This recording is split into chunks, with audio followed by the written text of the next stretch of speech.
فحدثوا قالوا سمعنا سفيان الثوري يقول سمعت جعفر بن محمد يقول كان علي يمسح على خفيه في الصلاة. علي أمير المؤمنين في الوضوء يمسح على الخف، ما أقل عندنا المسح على الخف ويمسح على الخف، لابد أن يمسح على رجله مباشرة. وظلوا مولانا الأكرم يجيبون من هذا النوع من الأحاديث العجيبة والغريبة المكذوبة. الإمام الصادق عليه السلام سألهم قال لهم هذا اللي أنتم تنقلون عنه بالواسطة جعفر بن محمد تعرفونه؟ إذا إجاكم هو جعفر بن محمد قال لكم يا هذه الأحاديث اللي تروونها عني كلها كذب، ما حدثت بها ولا أعرفها، تقبلون منه؟ قالوا لا نقبل. ليش ما تقبلون؟ قال لأن الذين حدثونا عنه ناس ثقات لو شهدوا على رقبة إنسان لقبلنا شهادته.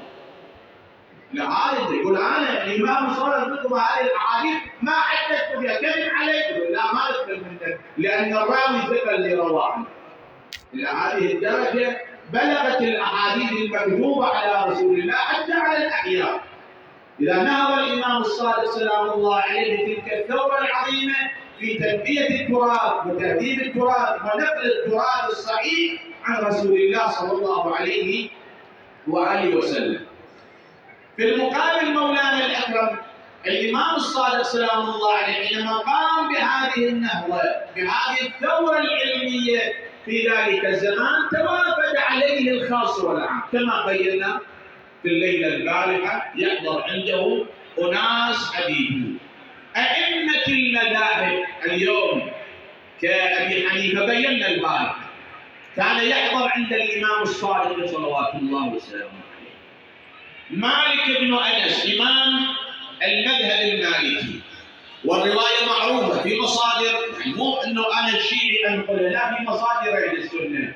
حينما سئل مالك ابن أنس قالوا له أنت حضرت عند جعفر الصادق، ما هو تقييمك؟ ما هو رأيك في جعفر الصادق؟ قال هذه الكلمة، قال ما رأت عين ولا سمعت أذن ولا خطر على قلب بشر أفضل من جعفر بن محمد الصادق.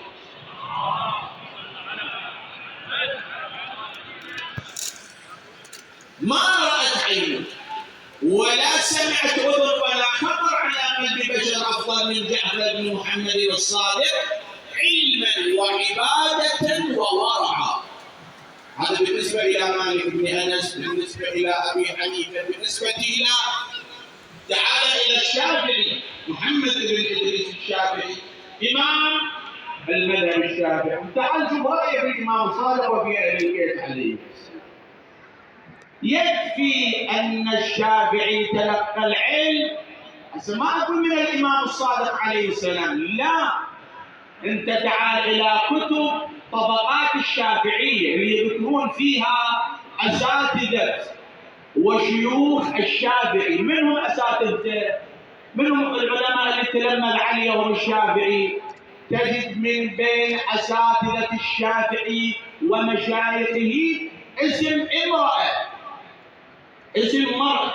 من هذه المرأة اللي الشافعي تلمذ عندها وتعلم عندها؟ هي السيدة بتعبيرهم السيدة نفيسة بنت الحسن بن زيد بن الإمام الحسن المجتبى عليه السلام، حفيدة الإمام الحسن المجتبى.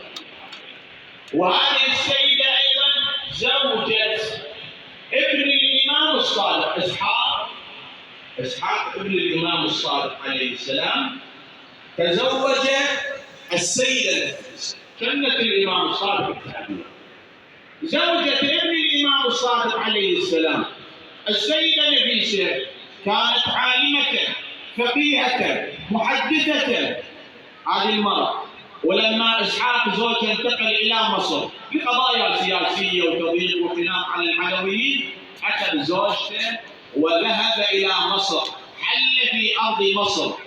تزامن دخول السيدة إلى مصر مع هجرة الشافعي من العراق إلى مصر.